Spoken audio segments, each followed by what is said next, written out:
பிடிச்சவன்னு தெரியுதுல்ல மண்ட பத்திரம்.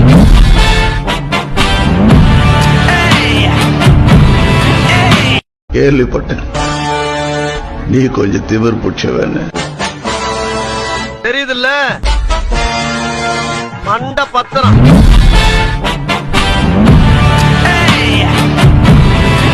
உங்களுடைய கனவுகள் அப்படி இருக்கணும், உங்களுடைய ஆசைகள் அப்படி இருக்கணும், அதுக்கான உழைப்பு அப்படி நீங்க டிராவல் பண்ணீங்கன்னா நிச்சயமா நீங்க அடைய வேண்டிய இடத்தை நிச்சயமா அடைவீங்க. ஒவ்வொருத்தருக்கும் ஒவ்வொரு இடம் இருக்கு நண்பா, அது வேற யாருமே ஃபில் பண்ணவே முடியாது. ஆசைகள் இருக்கும், கனவுகள், இதுல என்ன தவறுகள்? அதனால நீ பெருசா கனவு காண நண்பா, அதையெல்லாம் ஒருத்தர் ஒண்ணு சொல்ல முடியாது.